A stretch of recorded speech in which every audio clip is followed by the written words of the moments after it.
Welcome to this explainer. I'm so glad you're here, because what we're talking about today, it's going to completely change how you view your everyday digital habits.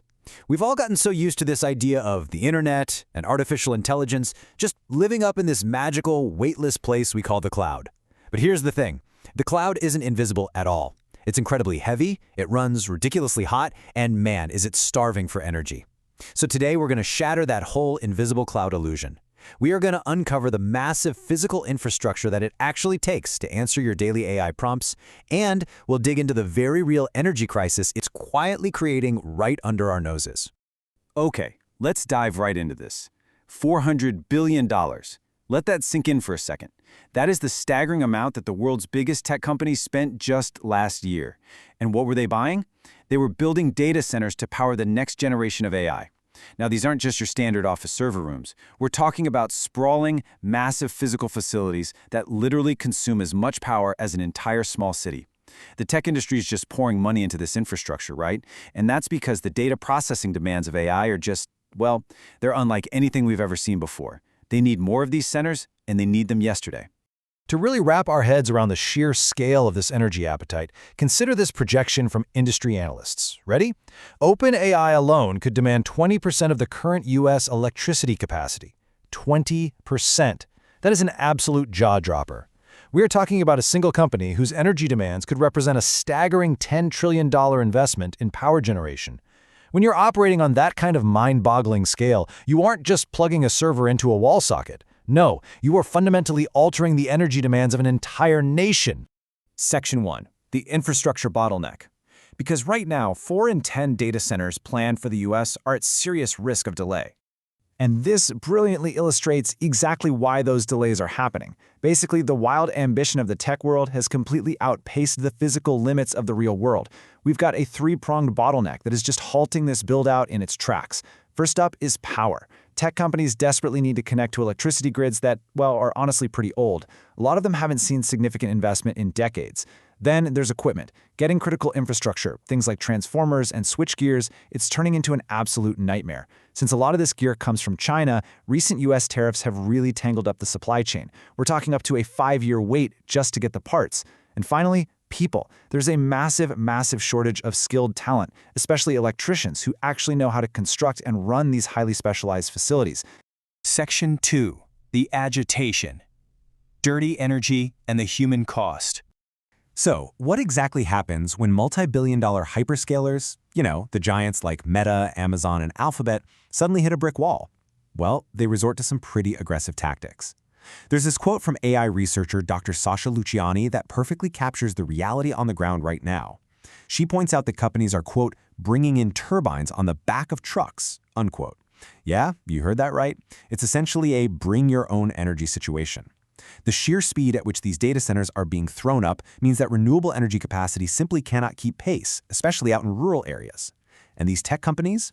They do not want to wait around for solar or wind farms to be built. So they are literally hauling in natural gas turbines on the back of trucks. So while these companies obviously have incredibly deep pockets, their frantic rush to build is forcing this heavy reliance on non-renewable fossil fuels, which is causing a massive environmental regression. Now we've got to talk about the hidden environmental trade-offs these centers face, especially when it comes to keeping those massive servers from just melting down. A lot of companies are using what's called a closed-loop cooling system. Essentially, this method recycles water, which, hey, sounds fantastic for local water supplies, right? But there is a massive catch.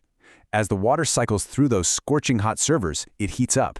And to cool that water back down, the facility has to burn a significantly larger amount of electricity. So it's this crazy catch-22.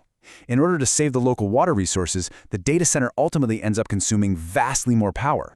And all of this frantic rushing for resources is having a severe impact on local residents and their quality of life. Take this really striking anecdote from northern Spain. Now, this was an area initially held up as this perfect model for data center buildouts. But Amazon's AWS started sending letters to rural residents, giving them, get this, sometimes just a 4-day notice to decide whether to sell their land. 4 days! People have described it as a sudden, aggressive land grab. Tech companies target these sparse communities because the land and the energy are incredibly cheap. But for the locals who have lived there for generations, it means either giving up their homes or suddenly waking up to find they're living right next to a massive, loud, industrial eyesore. So the crucial point we need to understand is why local governments even greenlight this stuff in the first place. Well, the promise they're given is almost always massive job creation. But when you look at the reality, that's largely a political myth.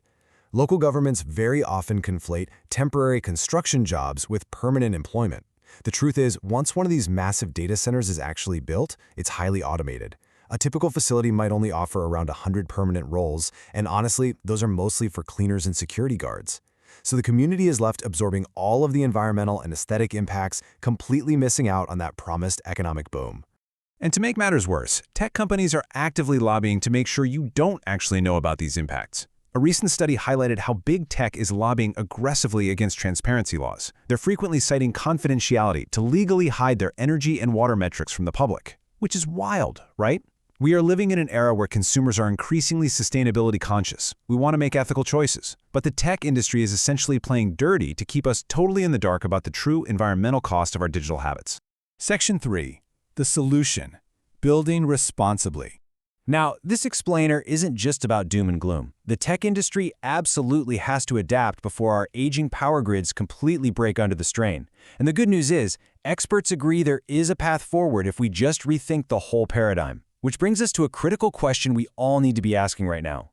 What does a responsible data center actually look like? How in the world do we balance our incredible, growing demand for AI with the very real physical limits of our planet?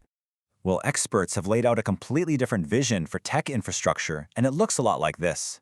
They recommend stepping away from this whole bigger is always better, massive warehouse mindset. Instead, step 1, we can actually integrate smaller data centers directly into existing urban infrastructure. Think about utilizing the sprawling basements of large commercial buildings. Then, step 2, we can capture the immense heat that these servers generate and actually reuse it. We could pump that heat into office buildings or university campuses. And finally, step 3, companies just need to properly pace themselves. They need to wait and utilize true renewable energy grid capacity rather than just trucking in natural gas to win some AI arms race. And perhaps the absolute most vital shift involves how the software itself is built. The mandate here is simple: shrink the model, process locally. Right now, almost every single time you ask an AI a question, that query gets sent halfway across the world to be processed in a massive, energy-hungry cloud server.